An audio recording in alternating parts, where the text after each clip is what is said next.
اذان دے دیں.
أشهد أن لا إله إلا الله وحده لا شريك له وأشهد أن محمدا عبده ورسوله أما بعد فأعوذ بالله من الشيطان الرجيم بسم الله الرحمن الرحيم الحمد لله رب العالمين الرحمن الرحيم مالك يوم الدين إياك نعبد وإياك نستعين اهدنا الصراط المستقيم صراط الذين أنعمت عليهم غير المغضوب عليهم ولا الضالين.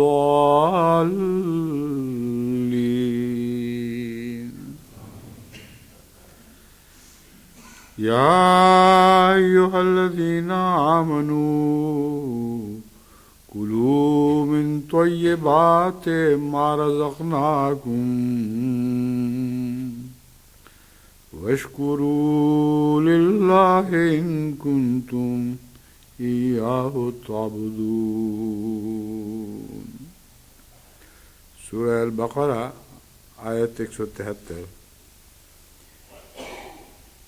گزشتہ جمعے پہ میں نے اس آیت کے علاوہ ایک دوسری آیت سورہ النحل آیات 114 115 بھی تلاوت کی تھی، مگر چونکہ ایک دفعہ اس مضمون کی آیات کی تلاوت ہو چکی ہے، اس لیے پہلی آیت پر ہی میں اکتفا کر رہا ہوں. ابھی مضمون جاری تھا کہ وقت ختم ہو گیا، اس لیے بقیہ احادیث انشاءاللہ آج آپ کے سامنے بیان کروں گا. لیکن اس سے پہلے میں یہ اعلان کرنا چاہتا ہوں کہ آج اللہ تعالیٰ کے فضل و رحم کے ساتھ قادیان دارالامان کا 107واں جلسہ سالانہ شروع ہو رہا ہے.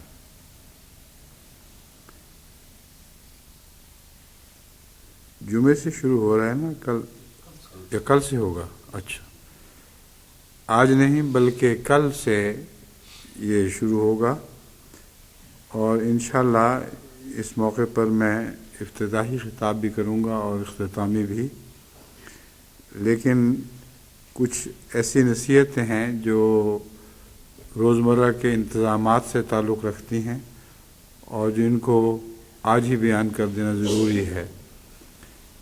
باقی جو جلسے کے تعلق میں حضرت اقدس مسیح موعود علیہ الصلوۃ والسلام نے نصائح فرمائی ہیں، ان کا خلاصہ میں انشاءاللہ اپنے افتتاحی خطاب میں پیش کروں گا، لیکن انتظامی معاملات میں جو نصیحتیں ہیں ان میں سب سے پہلے تو باہمی اخوت اور محبت کا ماحول ہے۔ بہت ضروری ہے کہ ایک دوسرے سے اگر کوئی شکوے تھے بھی تو ان کو بالکل بھلا ڈالیں، اور قادیان کے جلسے میں ایک ایسی گہری اخوت اور جمعیت کا احساس پیدا ہو کہ ہر آنے والا زائر محسوس کرے کہ ہم اسی جماعت کے رکن ہیں جس جماعت کی تعمیر حضرت صلی اللہ علیہ وآلہ وسلم نے فرمائی تھی۔ سب مومن اخوا ہو جائیں، کوئی اختلافی بات نہ مجالس میں نہ ایک دوسرے کے طرز عمل میں دکھائی دے۔ اور چونکہ اس دفعہ غیر معمولی طور پر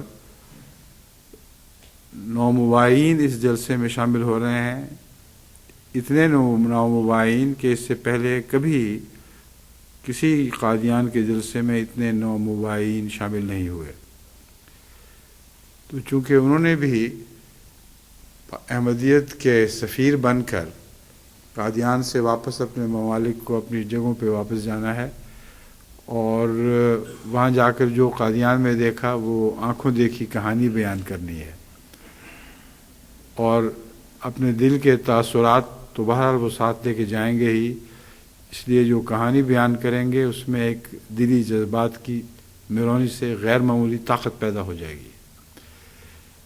یہ طاقت کا پیدا ہونا آپ کی روحانی طاقت پر منحصر ہے جو اس وقت قادیان کے باشندے ہیں۔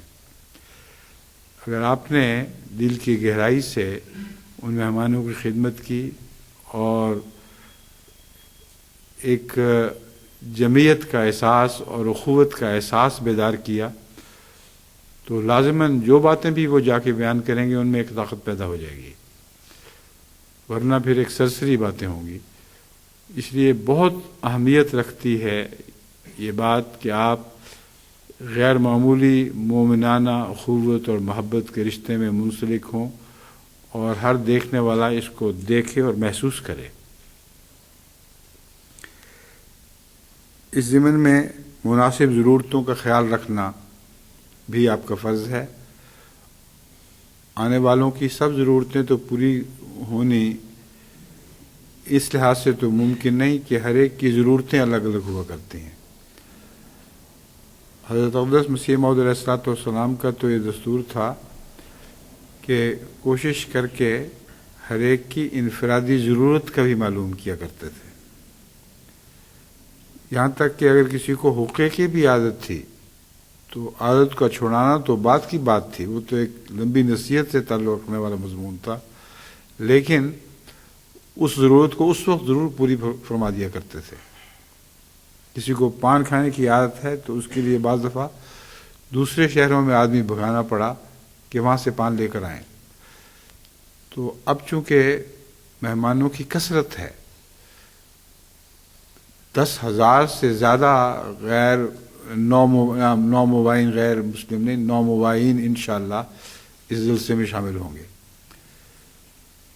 تو اس پہلو سے یہ تو میں آپ سے توقع نہیں رکھتا کہ ہر ایک کی ذاتی ضرورت پر نظر رکھیں، لیکن ان کی اجتماعی ضرورت کا تو بہرحال خیال رکھنا ضروری ہے، اور ذاتی ضرورت کا اس پہلو سے خیال رکھنا ضروری ہے کہ کوئی ان میں سے ایسا بھی ہو سکتا ہے جو غریب ٹھٹھرتا ہو، ایسی جگہ سے آیا ہو جس کو گرم کپڑوں کی ضرورت ہے اور گرم کپڑے میسر نہیں آ سکے۔ بعض ٹھنڈے علاقوں کے آنے والے تو اپنے کپڑے لے بھی آتے ہیں، مگر گرم علاقوں والوں کی ضرورت باوجود اس کے کہ ہم نے پوری کوشش کی تھی کہ ان کو تمام ضرورتیں وہیں مہیا کر دی جائیں چلنے سے پہلے، لیکن لوگ رہ بھی جاتے ہیں نظر سے۔ تو اگر ایسا چلتا پھرتا کوئی غریب نظر آئے جس کے پاؤں میں جوتی پوری نہیں، جرابیں نہیں، سردی کے ماحول کے لیے پوری طرح دفاع موجود نہیں ہے، تو یہ وہ ضرورت ہے جو ذاتی ضرورت ہے، اس کی انفرادی ضرورت ہے، اور اس پر نگاہ رکھنی لازم ہے۔ تمام شرکائے جلسہ اس پر نظر رکھیں، خواہ وہ باہر سے آئے ہوں، خواہ وہ قادیان کے باشندے ہوں۔ دوسرے، کمی بیشی پر درگزر کرنا۔ آنے والوں سے بھی بعض دفعہ کچھ زیادتی ہو جایا کرتی ہے۔ بعض دفعہ جو ساتھ منتظم آئے ہوئے ہوتے ہیں، وہ جو اپنے قافلے کی کوئی شکایت دیکھتے ہیں تو ان کو اتنی تکلیف پہنچتی ہے کہ وہ قادیان کے منتظمین پر برس پڑتے ہیں، اور یہ طبیعتیں الگ الگ ہیں۔ یہ بارہا ہمارا تجربہ ہے جلسے کے دنوں میں کہ بعض گرم مزاج کے لوگ اپنی خاطر نہ صحیح اپنے مہمانوں کی خاطر آ کے ہم سے خوب لڑا کرتے تھے، اور بلند آواز میں بہت زور و شور سے لڑا کرتے تھے، اور ان میں بعض کشمیر سے آنے والے خاص طور پر نمایاں حیثیت رکھتے تھے۔ تو اس دفعہ بھی وہاں جلسے پر 1000 سے زائد کشمیر سے مہمان آ رہے ہیں۔ یہ بھی ایک نیا ریکارڈ ہے، یعنی گزشتہ سالوں میں تو کبھی ایسا تجربہ نہیں ہوا۔ تو بہرحال کوشش کریں کہ ان منتظمین کی زیادتی کو بھی برداشت کریں جو مہمانوں کے ساتھ آئے ہیں، اور ان کو بھی چاہیے حوصلہ دکھائیں۔ تکلیفیں ہو جایا کرتی ہیں، اتنے بڑے مجموع میں ضرورتیں نظر انداز بھی ہو جاتی ہیں، تو دونوں طرف کمی بیشی پر درگزر ضروری ہے۔ صفائی کا خیال بہت ضروری ہے۔ یہ نصیحت ایسی ہے جس پہ ابھی سے عمل درآمد ضروری ہے، اس کے انتظامات کرنے لازم ہیں۔ یہ نمونہ غالباً پسماندہ ممالک میں قائم نہیں کیا جاتا، اور صفائی کا کوئی خیال رکھے بغیر ہر چیز کو ہر طرف پھینک دیا جاتا ہے۔ یہاں جلسہ سالانہ پر جو ہم نے نمونہ پیش کیا تھا، میں چاہتا ہوں کہ اسی نمونے کا جلسہ قادیان میں بھی ہو، اور کوئی گند، کوئی چیز ایسی جو پھینکی جا رہی ہو سڑکوں پر نہ پھینکی جائے۔ سڑکیں بالکل صاف ستھری دکھائی دیں، اور اگر ممکن ہو سکے وہاں، یہاں تو ممکن ہے، بہت سستے ایسے تھیلے مل جاتے ہیں جن میں اپنا استعمال شدہ، یعنی گند تو نہیں کہنا چاہیے، مگر اپنی مستعملہ چیزیں اس میں پھینکی جا سکتی ہیں، محفوظ کی جا سکتی ہیں۔ چونکہ اکثر آنے والے غرباء ہیں، اس لیے ان کو یہ تھیلے بھی بہت اچھے لگیں گے۔ آپ تو یہ تھیلے بھی اٹھا کے ڈسٹ بن میں پھینک دیا کرتے ہیں یہاں، انہوں نے اس کو گند کو خالی کرنا ہے، یعنی جو بھی فضول چیزیں اس میں پڑی ہوئی ہیں، اور پھر صاف صف کر کے اپنے ساتھ بھی لے کے جانا ہے انہوں نے۔ تو اس پہلو سے اگر 10,000 تھیلے یا اس کے لگ بھگ خرید لیے جائیں تو کوئی مذاکرہ نہیں، میرے خیال میں تو ایک اچھا خیال ہوگا اگر وہاں ملتے ہوں تو۔ یہ تو آپ کی استطاعت کی بات ہے۔ نماز با جماعت کا اہتمام میں ہر جلسے پہ تاکید کیا کرتا ہوں۔ نماز ہی تو ان کو سکھانی ہے جو نئے آنے والے ہیں۔ اگر نماز سے غفلت ہوئی تو پھر ان کے ہاتھ تو کچھ بھی نہ آیا۔ اس لیے نماز ہی نہیں، نماز با جماعت کے قیام کی تربیت دیں، اور نماز با جماعت کے وقت تمام مساجد اور ساتھ کی گلیاں بھری ہوں، کیونکہ مساجد میں تو اتنی گنجائش نہیں ہے کہ پوری سب اس میں نمازی آ سکیں۔ تو یوں لگتا ہے کہ اگر سب نے نمازیں با جماعت پڑھیں تو قادیان کی ساری گلیاں جا نماز بن جائیں گی، کیونکہ اتنے بڑی تعداد میں لوگ مسجد اقصیٰ میں تو کسی صورت میں بھی نہیں آ سکتے۔ اگر آ گئے تو غالباً 2,000 سے زیادہ نہیں آئیں گے، تو 8,000 صرف نومبائین ہیں۔ اس کے علاوہ جو مبائین باہر سے آ رہے ہیں، اس سے اندازہ کر لیں کہ سارا قادیان ایک بڑی مسجد بن جائے گا۔ اور یہی ہونا چاہیے. اپنے اپنے کپڑے بچھائیں گلیوں میں. اور صفائی کا اس سے بھی بہت تعلق ہے. خدا تعالیٰ نے حضرت ابراہیم علیہ السلام کو بہت تاکید سے نصیحت فرمائی تھی، میرے گھر کی صفائی کا خیال رکھنا. بس جبکہ یہ سارا قادیان ہی اللہ کا گھر بننے والا ہے، تو اس لیے صفائی کے بعد میں نے اس حصے کو رکھا ہے کہ صفائی بہت ضروری ہے. جہاں کپڑا بچھا کر کوئی اٹھائے کپڑا گندا نہ ہو، اور اس کے لیے گلیوں میں خاکروبوں کے ذریعے، چھڑکاؤ کے ذریعے اور کئی طریقوں سے صفائی کروانے کا خاص انتظام بھی کروایا جائے. پھر جلسہ کے پروگراموں سے پوری طرح استفادہ کرنا یہ بھی بہت ضروری ہے. وہاں یہ دوست جو تشریف لائیں گے آئے ہیں بڑی دور دور کا سفر کر کے، بعض 3 دن مسلسل گاڑی میں رہنے والے ہیں جو اب پہنچ چکے ہیں یا پہنچ رہے ہوں گے. تو ان سب کو جلسے پر پہنچانے کی عادت ڈالنی چاہیے. پہلی تقریر سے لے کر آخری تقریر تک ضرور بیٹھے رہیں. اور آخری بات جو اول بھی ہے اور آخر بھی ہے، دعاؤں اور ذکر الہی پر زور ہے. عادت ڈالیں، چلتے پھرتے اٹھتے بیٹھتے دعائیں کریں اور ذکر الہی کریں. قادیان کی فضا ذکر الہی سے گونج اٹھے. نعرہ تکبیر تو بلند آواز سے بیان کیے جاتے ہیں، مگر جو ذکر آسمان کے کنگرے چھوتا ہے وہ دل سے اٹھا ہوا ذکر ہے، خاموشی سے کیا جائے. تو ذکر الہی خود بھی کرتے رہیں، قادیان کے باشندے اور آنے والوں کو بھی اس کی نصیحت کریں. اور اس کے ساتھ جہاں دعائیں ہیں وہاں بعض دفعہ دواؤں کی بھی ضرورت پڑتی ہے، کیونکہ جو گرم علاقوں سے آنے والے ہیں اور اکثریت ان کی ہے، ان کو یہاں نزلہ، زکام اور کئی قسم کی ایسی بیماریاں لاحق ہو سکتی ہیں. آج کل انفلوئنزا بھی پھیلا ہوا ہے کہ ان کی روک تھام کے لیے میرا تجربہ ہے کہ جو ہومیوپیتھک دوا انفلوئنزین یا نزلے کی دوا بنائی ہوئی ہے وہ اللہ تعالیٰ کے فضل سے بہت ہی مفید ہے. اور نزلے کی یا نزلاتی بیماریوں کی پیش بندی کے لیے اللہ تعالیٰ کے فضل سے اسے میں نے بہت مؤثر پایا ہے. تو غالباً پہلے میں نے یہ ہدایت بھیجوا دی تھی ان کو، لیکن اب پھر تاکید کر رہا ہوں کہ بکثرت یہ دوائیں سب جگہ مہیا ہو جانی چاہیے بن کر، تاکہ اللہ کے فضل کے ساتھ کوئی بیمار ہی نہ پڑے. ایک دفعہ بیمار پڑ جائے تو پھر بڑی مشکل پڑ جاتی ہے. بیماری لاحق ہی نہ ہو تو پھر بہت آرام ہے. یہ اس لیے بھی بہت ضروری ہے کہ ہندوستان میں سیل کی بیماری بہت کثرت سے پائی جا رہی ہے. غربت کی وجہ سے، مچھروں کی وجہ سے اور بہت سے ایسی وجوہات ہیں جن کے نتیجے میں جب رات کو بخار ٹوٹتے ہیں تو ٹھنڈ لگ جاتی ہے اور اکثر پھیپھڑوں کی بیماریاں لاحق ہو جاتی ہیں. اور پھیپھڑوں کی بیماریوں والے کے لیے نزلہ زکام ایک زہر ہے، قاتل ہے، بن جایا کرتا ہے. پھر اسی کے نتیجے میں دمے والوں کو بھی تکلیفیں ہوتی ہیں. بس میرے نزدیک یہ بھی بہت اہم بات ہے کہ دعاؤں کے ساتھ دواؤں اور خاص طور پر ان دواؤں پر زور دیں جو پیش بندی کے لیے استعمال کی جاتی ہیں.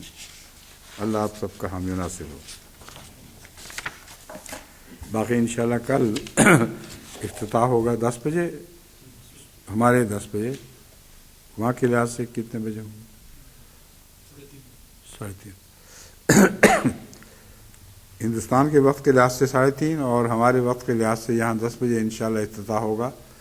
اور چونکہ یہاں بھی جگہ تھوڑی ہے اور سب لوگ شامل نہیں ہو سکیں گے، لیکن ٹیلی ویژن پر چونکہ یہ دکھایا جائے گا منظر، اس لیے آپ سب اپنے گھر بیٹھے بھی اس جلسے میں شریک ہو سکتے ہیں.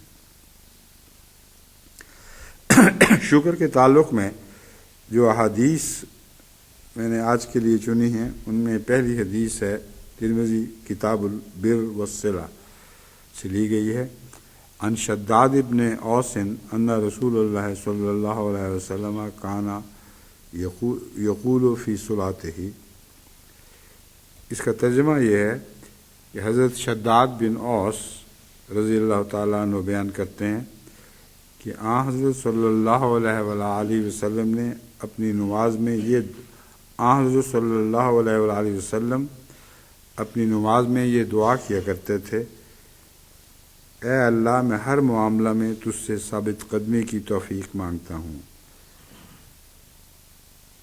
میرے خیال میں ہر معاملہ، یہ تو ترجمہ کرنے والے نے ترجمہ کیا ہے، اصل عبارت میں دیکھتے ہیں کیا ہے. انی اسألک الثبات فی الامر.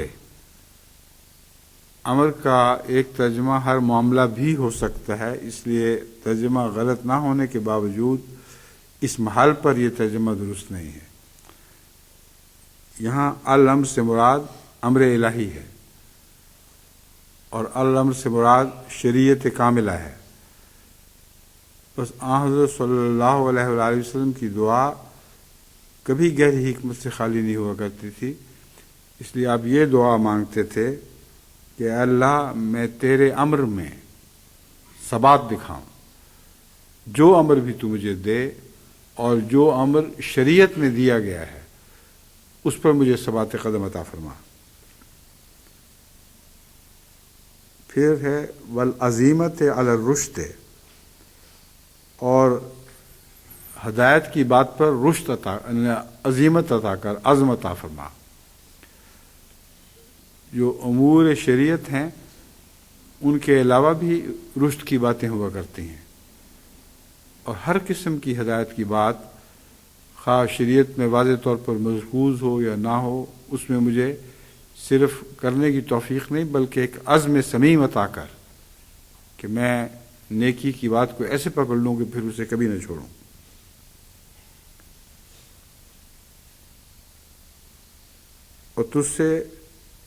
اور میں تجھ سے تیری نعمتوں کے شکر اور آسن رنگ میں تیری عبادت بجا لانے کی توفیق مانگتا ہوں. وَأَسْأَلُكَ کا شکر نعمت کا و حسن عبادت کا. تیری نعمت کا شکر ادا کرنے کی توفیق مانگتا ہوں، جس کے ساتھ ہی حسن عبادت کا فرما دیا. یعنی نعمت کا اصل شکر تو عبادت کے ذریعے ہوا کرتا ہے. ساری زندگی میں اللہ تعالیٰ نے جو بھی احسانات فرمائے ہیں انسان پر، اس کا خلاصہ یوں نکالا ہے: ایاک نعبد و ایاک نستعین، کہ ان احسانات کے بدلے میں آخری شکر کا مدار یہ ہے، آخری شکر کا درجہ یہ ہے کہ ہم تیری عبادت کریں، اور شکر کا پہلا درجہ بھی یہی ہے اور آخری درجہ بھی یہی ہے. تیری عبادت کریں گے تو شکر گزار ہوں گے، عبادت کریں گے نہیں کریں گے تو شکر گزار نہیں ہوں گے. بس رسول اللہ صلی اللہ علیہ وسلم کی دعاؤں میں ایک جس طرح موتی پروئے جائیں مالا میں، اس طرح یہ دعائیں ایک دوسرے سے منسلک ہوتی ہیں. فرمایا تجھ سے تیری نعمتوں کے شکر اور آسن رنگ میں تیری عبادت بجا لانے کی توفیق مانگتا ہوں. پھر فرمایا، یعنی خدا کے حضور یہ عرض کیا، اور میں تجھ سے قلب سلیم اور سچی زبان مانگتا ہوں. حضور اکرم صلی اللہ علیہ وسلم کا کلام بہت ہی گہرا اور عارفانہ کلام ہے. قلب سلیم اور سچی زبان. قلب سلیم تو وہ ہے جو اللہ تعالیٰ کی فرما برداری میں کامل ہو چکا ہو، ایسا جھک چکا ہو کہ اللہ کی فرما برداری کے سوا کوئی خیال تک نہ آئے. اور اگر اس پر سچی زبان نصیب ہو تو یہ مضمون مکمل ہو جاتا ہے.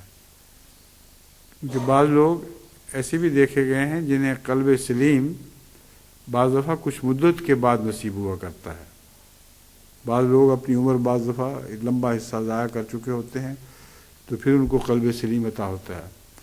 اور اس عرصے میں زبان بعض دفعہ مبالغے، بعض دفعہ غلط بیانی کی ایسی عادی ہو چکی ہوتی ہے کہ ارادہ نہ بھی ہو تو زبان ٹھوکر کھاتی رہتی ہے. تو تو یہ دونوں چیزیں ایک دوسرے کی حفاظت کرنے والی ہیں. قلب سلیم ایسا ہو کہ زبان بھی اس سے مطابقت کرے،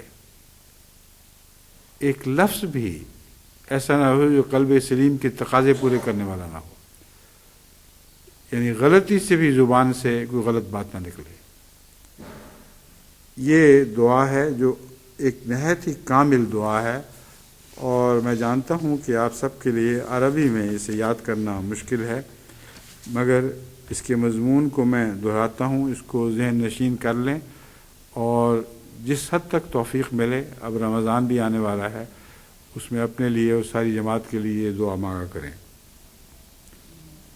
اے اللہ، میں امور دینیہ میں جو تو نے حکم فرمائے ہیں ان میں ثبات قدم کی توفیق مانگتا ہوں. ایسا قائم ہو جاؤں کہ کبھی میرے قدم متزلزل نہ ہوں.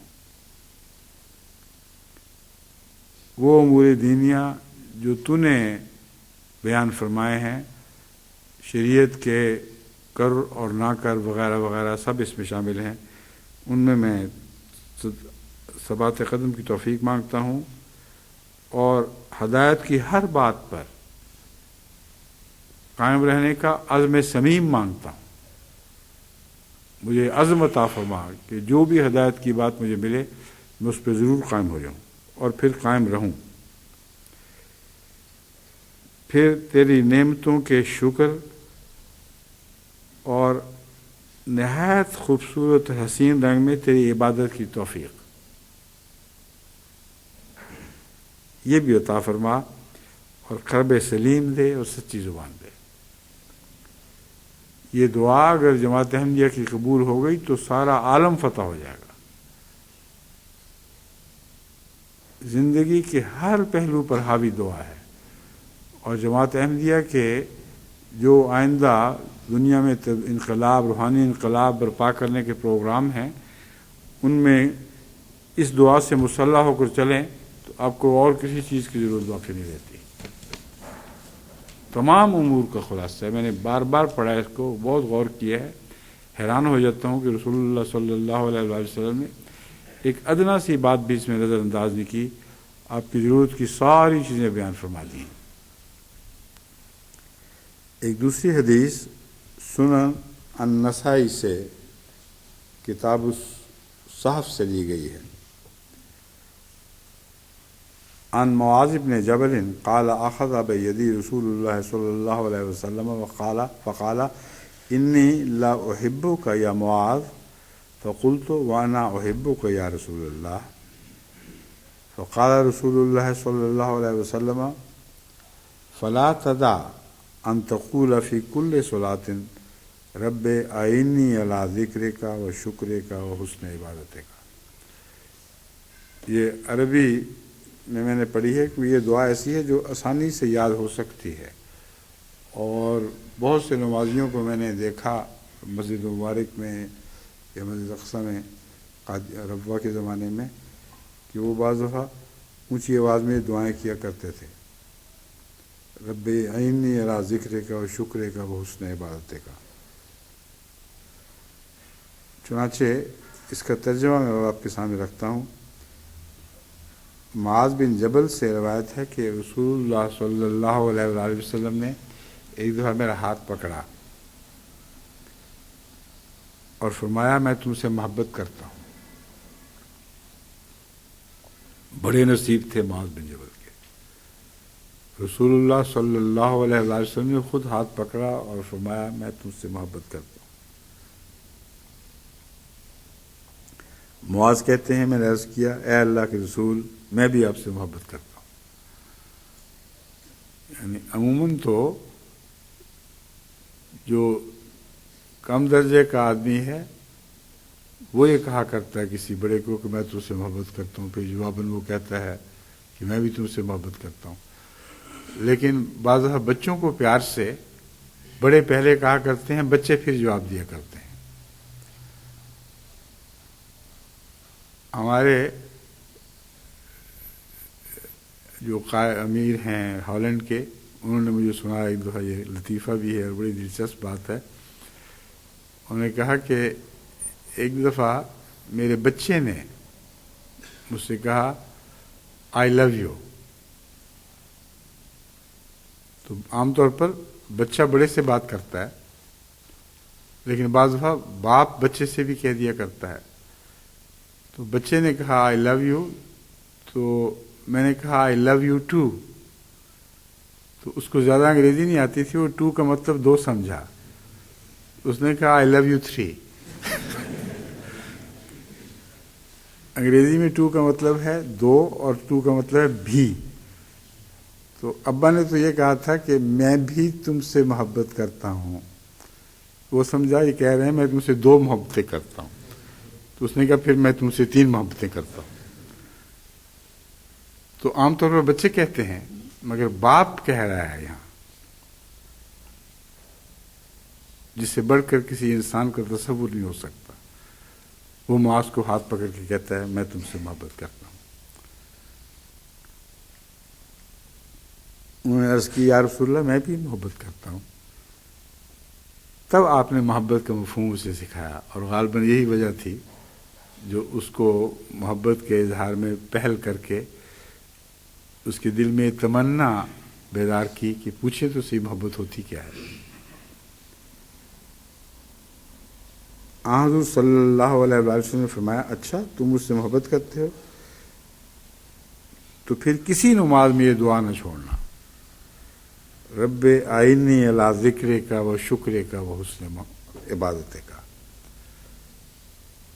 کہ اے میرے اللہ میں آئینی علی ذکر کا، میں تیرے ذکر پر تجھ سے مدد چاہتا ہوں اور تیرے شکر پر تجھ سے مدد چاہتا ہوں اور تیری عبادت کے حسن پر تجھ سے مدد چاہتا ہوں.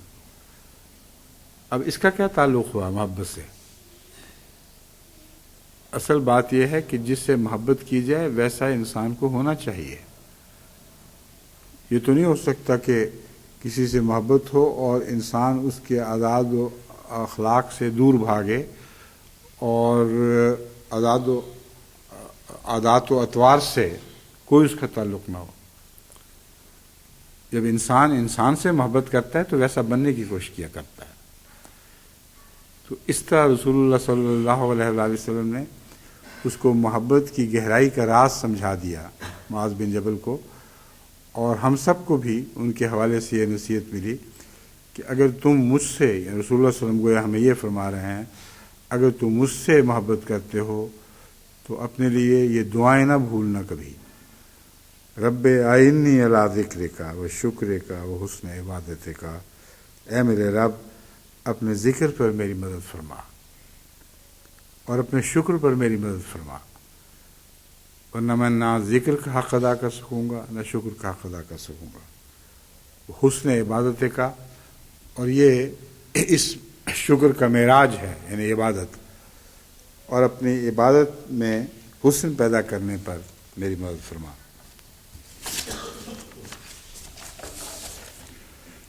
حضرت نعمان بن بشیر کی ایک روایت ہے، مسند احمد بن حنبل سے لی گئی ہے.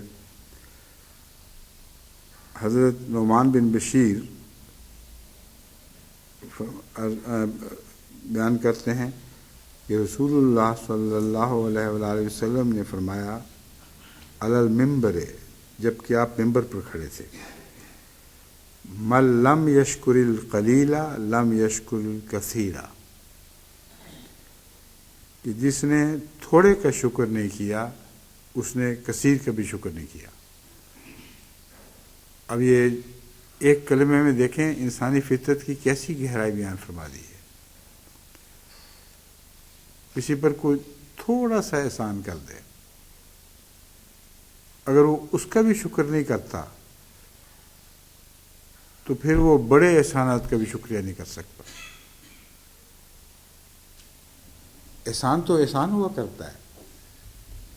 جو احسان مند انسان ہو، احسان کو قبول کرنے والا احسان ہو، اس کو تو رستہ بھی دکھا دو گے تو وہ شکر ادا کرے گا، اور اگر کچھ دے دو گے اپنی طرف سے جو اس نے مانگا نہ ہو تو اس پر تو بہت ہی شکر ادا کرے گا، خواہ تھوڑا ہی ہو. اور اگر مانگنے پر دو گے تو اس پر بھی شکر ادا کرے گا. اور تھوڑا بھی ہو تب بھی شکر ادا کرے گا۔ اس مضمون کا تعلق امارت یا غربت سے نہیں ہے، ہر انسان سے یہ مضمون برابر تعلق رکھتا ہے۔ جن لوگوں کی فطرت میں شکر نہ ہو ان کو بعض دفعہ زیادہ دے دیں تو شکر کرتے ہیں بظاہر، لیکن ان کی پہچان یہ ہے کہ شکر ہے کہ نہیں، کہ تھوڑا دے کے دیکھو پھر وہ شکر کرتے ہیں کہ نہیں۔ میں نے بسا اوقات بعض فقیروں کو بھی دیکھا ہے، ان کو تھوڑا دو تو پھینک دیا کرتے ہیں۔ آج اگر پاکستان میں کسی فقیر کو پیسہ دو تو اسے یوں لگے گا جیسے میرے منہ پہ جوتی ماری ہے کسی نے، وہ پیسہ اٹھا کے دور پھینک دے گا، جاؤ جاؤ یہاں سے۔ آج کل تو روپے کی بھی قیمت کوئی نہیں رہی، 1 روپیہ بھی دو تب بھی فقیر نخرے کرتے ہیں اور اٹھا کے پھینک دیتے ہیں۔ تو شکر کی پہچان تھوڑے سے ہے، اس لیے حضور اکرم صلی اللہ علیہ وآلہ وسلم نے دیکھو کتنی گہری بات بیان فرمائی ہے۔ شکر کا مضمون جب بیان ہو رہا ہے تو حضور سے تو ہم نے سیکھنا ہے کہ شکر ہوتا کیا ہے۔ فرمایا جو تھوڑے پر شکر نہیں کرتا وہ زیادہ پر شکر نہیں کرے گا، کیونکہ شکر کی پہچان تھوڑے پر ہے۔ اس ضمن میں مجھے ایک خیال آیا ہے، اگرچہ ذرا مضمون سے کچھ ہٹنا پڑے گا، مگر کیونکہ بعض لوگ ایسی باتیں لکھتے رہتے ہیں اس لیے ان کو سمجھانے کے لیے ضروری ہے کہ تھوڑے پر شکر اور قناعت ایک ہی چیز کے 2 نام ہیں اصل میں، یا ملتے جلتے مضمون کے 2 نام ہیں۔ کسی کے دل میں قناعت نہ ہو تو وہ تھوڑے پر شکر کر ہی نہیں سکتا، اور اگر دل میں قناعت ہو تو پھر اللہ تعالیٰ تھوڑے پر بھی شکر ڈال دیتا ہے۔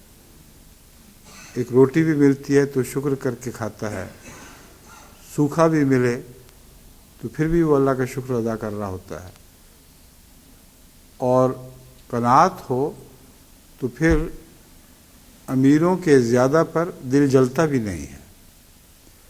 شکر کا ایک عجیب لطف ہے کہ جو شکر گزار بندہ ہو وہ اگر دوسروں کے اوپر خدا کے زیادہ فضل دیکھے تو اس سے اس کا دل گھبراتا نہیں۔ وہ جانتا ہے کہ مالک خالق وہی ہے اس نے جس کو چاہا زیادہ دے دیا، جس کو چاہا کم دیا، اور وہ اپنے تھوڑے پر بھی اسی طرح راضی ہوتا ہے۔ مگر بعض جماعت کی طرف سے خطوط مجھے ایسے ملتے ہیں جن سے مجھے یہ توجہ پیدا ہوئی اسی حدیث کے دوران ہی کہ میں ان کا جواب بھی اسی خطبے میں دے دوں۔ بظاہر بات بہت اچھی لکھی ہوتی ہے کہ جماعت کو نصیحت کریں کہ شادیوں پر فضول خرچیاں نہ کیا کریں، بالکل ٹھیک ہے، شادیوں پر فضول خرچی نہیں کرنی چاہیے، مگر وہ یہ چاہتے ہیں کہ جس کو خدا نے توفیق دی ہو زیادہ خرچ کی، وہ اتنا ہی کرے جیسے خدا نے کسی کو توفیق دی ہی نہ ہو۔ وہ یہ مطالبہ کرتے ہیں کہ جیسے کوئی غریب آدمی جس کے پاس خرچ کرنے کے لیے کچھ بھی نہ ہو اتنا ہی امیر خرچ کریں تاکہ غریبوں کے دل میں جلن پیدا نہ ہو۔ اب یہ جلن کہہ کر انہوں نے اپنی بیماری کے اوپر انگلی رکھ دی، ان کے دل میں قناعت نہیں ہے، اور اس بات پہ ان کو اتنا غصہ آتا ہے کہ امیر خرچ کر رہے ہیں، میں اتنا خرچ نہیں کر سکتا، کہ اس کے نتیجے میں ہر وقت دل میں معلوم ہوتا ہے کڑتے ہی رہتے ہیں اس بات پہ۔ اور میرے ذریعے ساری جماعت کو یہ نصیحت چاہتے ہیں کہ تمہیں خدا نے زیادہ بھی دیا ہو تو چھپا کے رکھنا، غریبوں پر خرچ نہ کرنا، اور نہ خوشی کے موقع پر کھلا خرچ کرنا۔ اس سلسلے میں آپ کو یہ ایک نصیحت کرتا ہوں کہ مسلمان کی خوشی میں غریب ضرور شامل ہوتے ہیں، اور حضرت صلی اللہ علیہ وآلہ وسلم نے ایسی دعوتوں پر لعنت ڈالی ہے جن دعوتوں میں غریب شامل نہ ہوں۔ تو ہمارے امیر اگر شادی کے موقع پر ایسے خرچ نہ کریں جس میں کثرت سے غریبوں کو نہ بلایا ہو تو نقصان کس کا ہے؟ تو غریبوں کا نقصان ہے۔ اس لیے کسی کی جلن کا نقصان کسی اور کو پہنچ جائے یہ تو نہیں میں کروں گا۔ اگر یہ شرط ہو کہ نسبتاً سادگی ہو، جیسا کہ جماعت احمدیہ کا طریق ہے، اور اس کے ساتھ کثرت سے غربا بلائے گئے ہوں، تو یہ خرچ تو بہت مبارک خرچ ہے۔ یہ شکر کا حق ادا کرنا ہے، کیونکہ جب شکر کا حق ادا کرنا ہے تو اس کو بیان بھی تو کرنا ہے لوگوں کے سامنے، اور یہ مضمون قرآن کریم میں بھی بیان ہے، رسول اللہ صلی اللہ علیہ وسلم نے بھی آگے جو احادیث آئیں گی ان میں بیان فرمایا ہے۔ تو شکر، تھوڑے پر شکر ہو تو جلن پیدا نہیں ہوتی۔ یہ ہے بنیادی بات جس کو میں سمجھانا چاہتا ہوں۔ قناعت اختیار کریں۔ آپ کی بلا سے کسی اور کے اوپر، کسی اور کے پاس کیا ہو، اللہ نے آپ کو جو دیا اس پر راضی ہوں۔ حضرت اقدس مسیح موعود علیہ الصلوۃ والسلام کی سیرت کا یہ ایک خاصہ تھا۔ آپ کو کبھی بھی کوئی تکلیف نہیں ہوئی کسی اور کے پاس کتنا ہے، جتنا خدا نے دیا وہ بھی خدا کی راہ میں قربان کر دیا کرتے تھے۔ اور یہ بھی شکر کی علامت ہے کہ جو کچھ دیا اس کو واپس لوٹانے کی کوشش کی۔ سب تو واپس نہیں لوٹایا جا سکتا، مگر اس کی راہ میں خرچ کیا اور اپنے اوپر قناعت کی۔ لیکن یہ لازم نہیں ہے کہ اپنے اوپر اس رنگ میں ہر شخص قناعت کر سکے۔ مزاج الگ الگ ہیں، اور یہ جو قناعت کا مضمون ہے، خدا تعالیٰ کی خاطر اس کا دیا ہوا کم خرچ کرنا، اس میں تصنع نہیں ہونا چاہیے۔ اگر دل کی منشا اور مرضی کے مطابق اس کے خدا کی راہ میں ملائم ہونے کے نتیجے میں آپ اپنے اوپر کم خرچنے کی عادت ڈالیں تو یہ بہت اچھی بات ہے۔ مگر اگر خدا آپ کو توفیق دے اور اللہ چاہے کہ آپ اس کے مطابق زیادہ بھی خرچ کریں، تو یہ بھی اللہ کے منشاء کے مطابق ہے، اور اس کے متعلق حضرت صلی اللہ علیہ وآلہ وسلم کی تصدیق موجود ہے، جس کا میں اگلی احادیث چنی ہیں ان میں ذکر کروں گا۔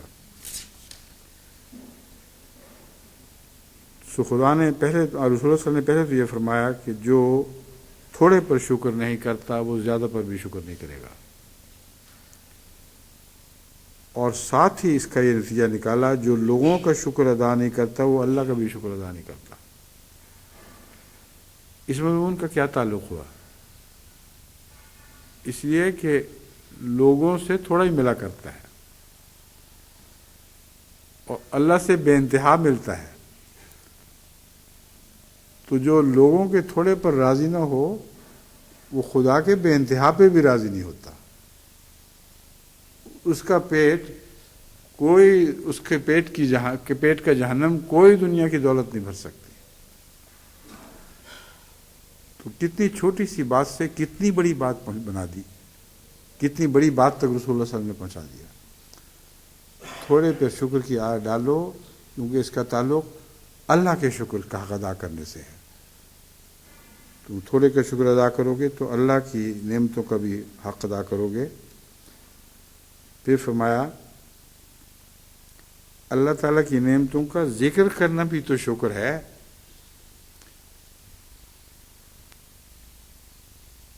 وَالتَّحَدُّثُ بِنِعْمَتِ اللَّهِ شُكْرٌ وَتَرْكُهَا كُفْرٌ،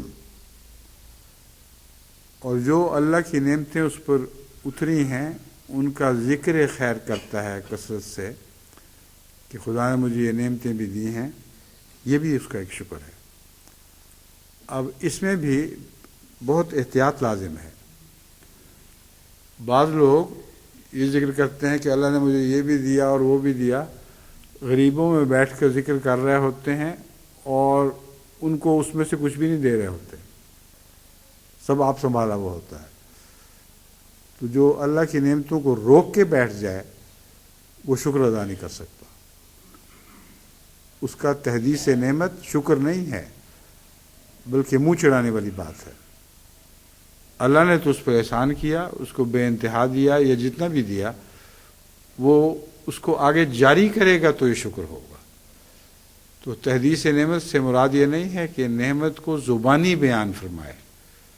تحدیث نعمت سے اصل مراد یہ ہے کہ نعمت کو زبان سے بھی بیان کرے اور اسے آگے لوگوں میں جاری کر کے ان کو دکھا تو دے کہ کیا ملا ہے مجھے، صرف زبانی قصے نہ کرے۔ تو ایسے جو زبانی قصے کرنے والے ہیں وہ تو تعلیم والے لوگ ہیں، وہ لوگوں میں بیٹھ کر اپنی دولتوں کے فخری باتیں بیان کرتے ہیں اور غرباء کو اور بھی زیادہ متنفر کر دیتے ہیں۔ بس حضور اکرم صلی اللہ علیہ وآلہ وسلم جو فرماتے ہیں کہ نعمتوں کا شکر ادا کرو، تو یہ مراد ہے، اور ان کا ذکر چھوڑ دینا کفران نعمت ہے۔ اب ذکر چھوڑ دینا یہ بھی بہت اہم بات ہے۔ بعض لوگ غریبوں سے بچنے کی خاطر ذکر چھوڑتے ہیں، یہ مراد ہے رسول اللہ صلی اللہ علیہ وسلم کی۔ مطالبوں سے بچنے کی خاطر ذکر چھوڑتے ہیں، جماعت کے چندہ لینے والوں کے سے بچنے کی خاطر ذکر چھوڑتے ہیں۔ ان کے پاس جاؤ کہ جی ہمارے پاس تو کچھ بھی نہیں، کیونکہ نظر ہی آ رہا ہے آپ لوگوں کو کہ بہت کچھ ہے، کچھ بھی نہیں بیچ میں سے، اور واقعتاً کچھ نہیں ہوتا، کیونکہ اللہ کی نظر میں ان کے پاس واقعتاً کچھ نہیں ہوتا۔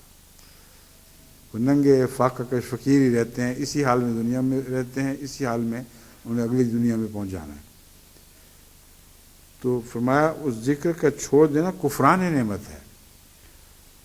اس پہلو سے ذکر کرو کہ اس ذکر کے ساتھ ساتھ اس نعمت کا لطف بھی دنیا میں بانٹو، اور اس خوف سے ذکر کرنا بند نہ کرو کہ خدا کی راہ میں مطالبہ کرنے والے، خواہ وہ فقیر ہوں، غریب ہوں یا جماعت ہو، یعنی خدا کی جماعت ہو، ان سے اپنی نعمتوں کو چھپاؤ نہیں کہ کہیں وہ ان کی نسبت سے تم سے زیادہ مانگنا نہ شروع کر دیں۔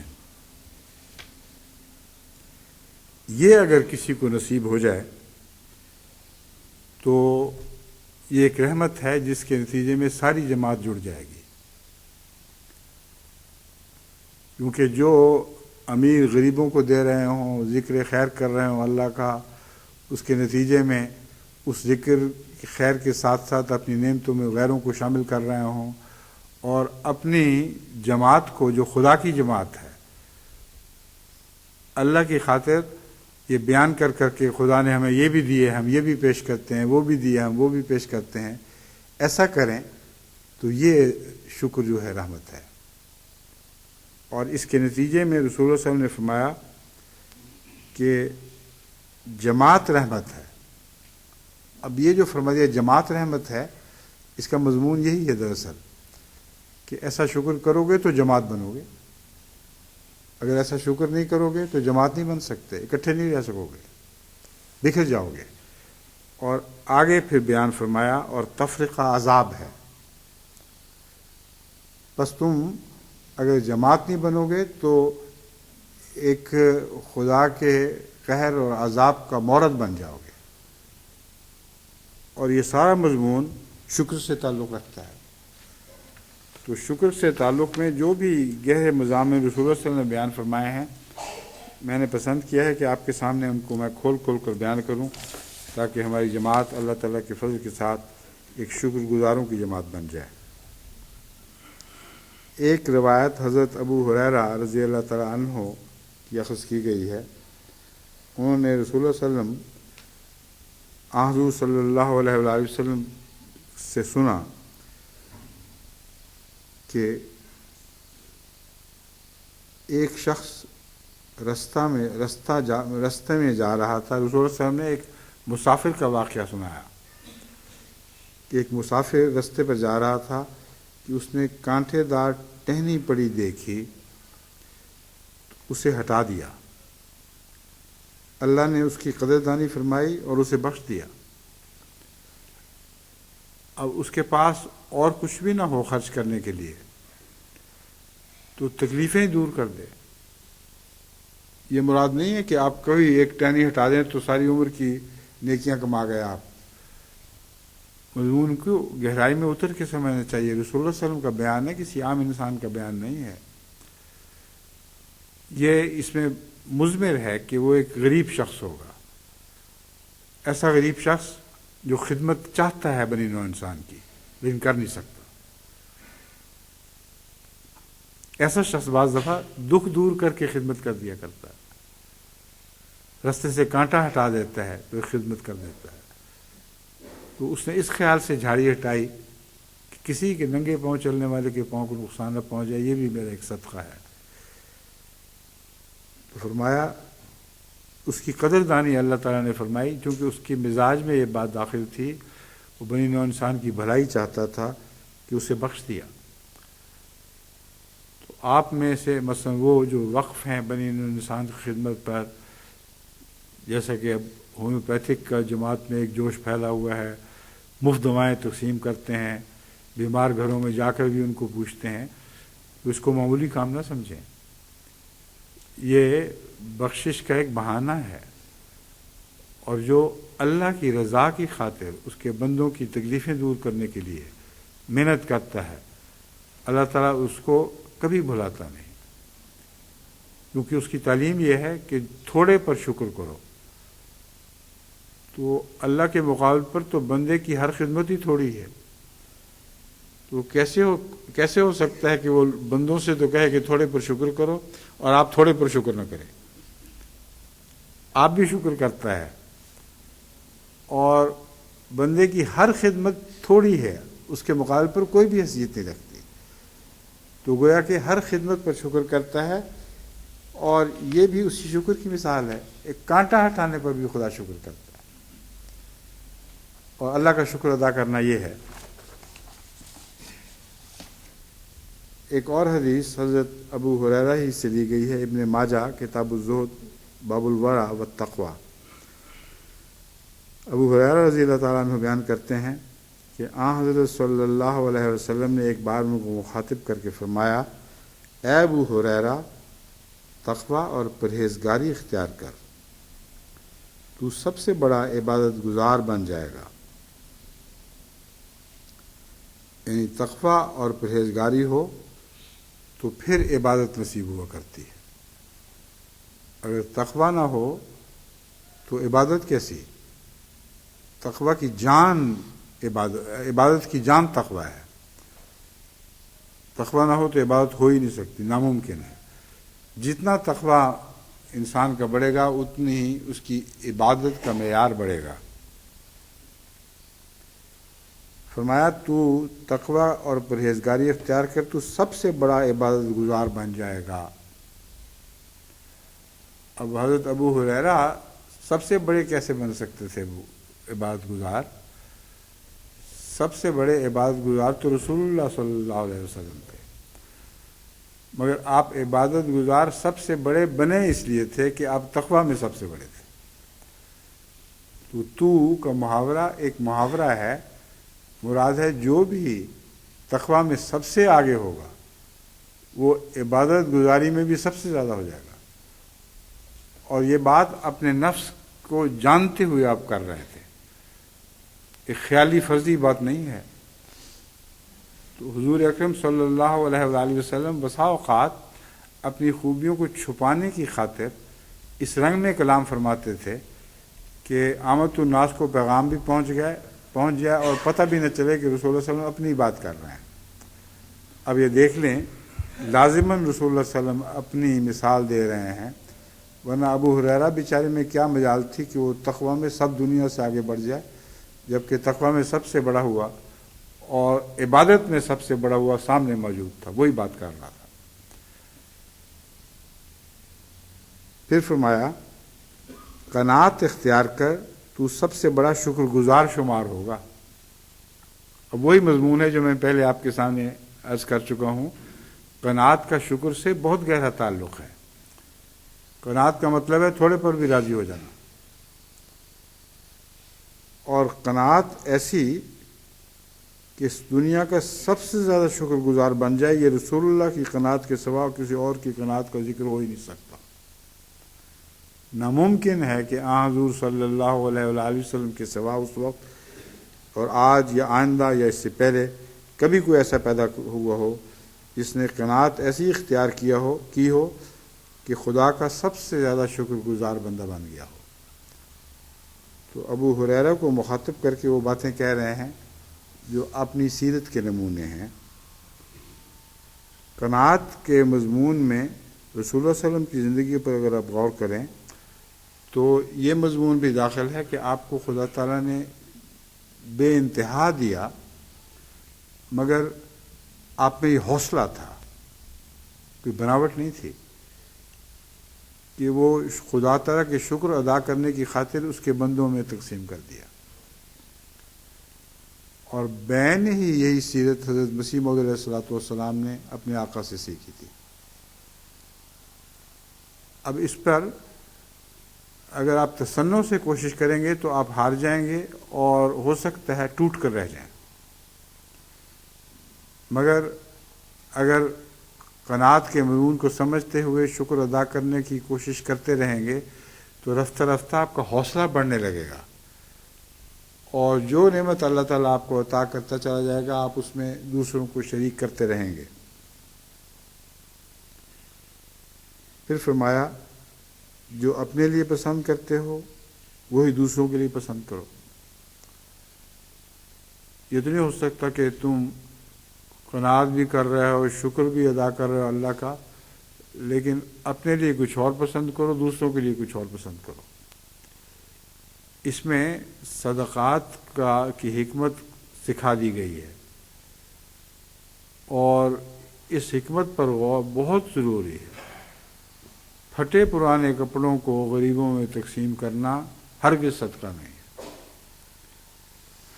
ایسا کھانا غریبوں میں تقسیم کرنا جس میں کچھ بدبو پیدا ہو چکی ہو، یہ ہرگز صدقہ نہیں ہے۔ رسول اللہ صلی اللہ علیہ وآلہ وسلم فرماتے ہیں جو اپنے لیے پسند کرو وہ دوسروں کے لیے پسند کرو۔ تو جب بھی آپ خدا کی خاطر صدقہ دینا چاہیں تو اپنے کپڑوں میں سے بھی اچھے چنا کریں، اور ایسے حال میں چن لیا کریں جب آپ ان کو خود پہنیں تو آپ کو شرم نہ آئے۔ وہ اگر پرانا بھی ہو تو وہ رضائے باری تعالیٰ کی خاطر ہوگا، کیونکہ اس پرانے میں ابھی اتنی بوسیدگی نہیں آئی کہ آپ اسے پھینک دیں یا اسے پہنتے وقت شرم محسوس کریں۔ پہنا ہوا کپڑا آپ استعمال کریں تو کوئی حرج نہیں۔ حضرت مسیح موعود علیہ السلام نے بھی ایک دفعہ حضرت ناصر نواب صاحب کا پہنا ہوا کوٹ خود استعمال کر لیا تھا، کیونکہ آپ نے اس نیت سے بھیجا تھا کہ کسی ضرورت مند کو جو اس کو پہن کر شرم محسوس نہ کرے، یا ضرورت مند کو دے دیا جائے، چونکہ خود وہ سمجھتے تھے کہ میرے پہننے میں کہ یہ لائق نہیں رہا۔ تو حضرت مسیح موعود علیہ السلام نے ایک عظیم سبق سکھایا کہ وہ کوٹ اپنے لیے لے لیا اور خود پہنا، جس کا مطلب یہ تھا کہ مسیح موعود علیہ السلام نے ان کا بھی پردہ رکھ لیا۔ یہ کوٹ ابھی ایسا ردی نہیں ہوا کہ کوئی پہن نہ سکے، میں پہن رہا ہوں، اور پھر مجھے اب یاد نہیں وہ کوٹ کسی کو دیا تو پہننے کے بعد دیا ہوگا، تاکہ کوئی یہ نہ سمجھے کہ ایک ردی اور بیکار چیز دی گئی ہے۔ اور حضرت مسیح موعود علیہ السلام کا تو پھٹا پرانا بھی ایک نعمت عظمیٰ ہوا کرتا تھا۔ تو یہ مضمون جو ہے اس کو سمجھ لیں، اپنے کپڑے اس وقت دیا کریں لوگوں کو جب وہ ابھی آپ کے کام کے ہوں، اور نیا دے سکیں تو نیا بھی دیں، اور نیا خرید کر بھی دے سکتے ہوں تو نیا خرید کے بھی تحفے دیں۔ تو اپنے تحفوں میں اپنی پسند کو منحوظ رکھیں، جو چیز پسند ہو وہ دیا کریں۔ کھانا پسند ہو، جو پسند کھانا ہے وہ دیا کریں، جو کپڑا پسند ہے وہ پسند والا کپڑا دیا کریں۔ فرمایا یہ کیوں ضروری ہے؟ مومن ہونے کے لیے ضروری ہے۔ اگر تم سچے مومن ہو، ایمان لاتے ہو اللہ پر، اور ایمان کا ایک معنی ہے اس پر توکل اور انحصار کرنا، اس کے حفاظت میں آ جانا، تو پھر یہ طریق اختیار کرو اور سچے مومن بن کر لوگوں کو اپنی پسند کی چیزیں دیا کرو۔ پھر فرمایا جو تیرے پڑوس میں بستا ہے اس سے اچھے پڑوسیوں والا سلوک کرو، تو سچے اور حقیقی مسلم کہلا سکو گے۔ یعنی پڑوسیوں کو کسی قسم کا دکھ نہ دو، انہیں تمہاری طرف سے کوئی تکلیف نہ پہنچے، بلکہ امن میں ہوں۔ مسلم کا معنی ہے جس سے ایک انسان امن میں ہو۔ تو پڑوسی تم سے امن میں ہو تو پھر سب دنیا تم سے امن میں ہے۔ اگر پڑوسی ہی امن میں نہیں تو پھر دنیا میں کوئی بھی تم سے امن میں نہیں ہوگا۔ اور آخر پہ یہ کہ کم ہنسا کرو، اور بہت زیادہ کہکے لگانا اور ہنسنا، کہکے تو انہوں نے ترجمے والے نے لکھ دیا ہے، رسول اللہ صلی اللہ علیہ وسلم نے فرمایا کثرت سے ہنستے ہی چلے جانا، اور یہی عادت ثانیہ بنا لینا، فطرت ثانیہ بنا لینا کہ ہر وقت ماحول ٹھٹھے کیا شغل ہے، اور کبھی بھی آنکھیں خدا ترسی میں آنسو نہیں بہاتی، سنجیدہ باتوں میں دل بالکل نہیں لگتا، صرف تمسخر، صرف مذاق۔ اگر یہ کرو گے تو پھر تمہارا دل مردہ ہو جائے گا، کچھ بھی اس میں جان باقی نہیں رہے گی۔ بس جماعت احمدیہ زندہ دلوں کی جماعت ہے، ان کے دل اس طرح زندہ ہوں گے جیسے رسول اللہ صلی اللہ علیہ وسلم نے ان کو زندہ کرنے کے سبق ہمیں سکھا دیے ہیں۔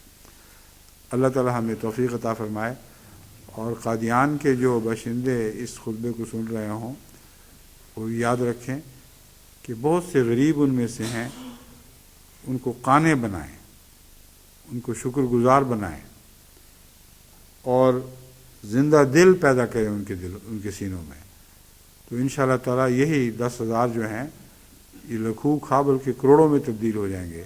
اللہ تعالیٰ ہمیں اس کی توفیق عطا فرمائے۔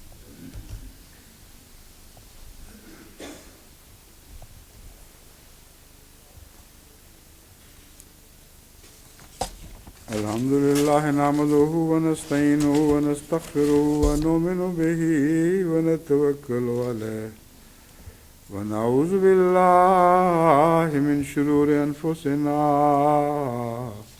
ومن سیئات اعمالنا من یہدہ اللہ فلا مضل لہ ومن يضلله فلا هادي له ونشهد أن لا إله إلا الله وحده لا شريك له ونشهد أن محمدا عبده ورسوله عباد الله رحمكم الله إن الله يأمر بالعدل والإحسان وإيتاء ذي القربى وينهى عن الفحشاء والمنكر والبغي يعظكم لعلكم تذكرون اذكروا الله يذكركم وادعوه يستجب لكم ولذكر الله أكبر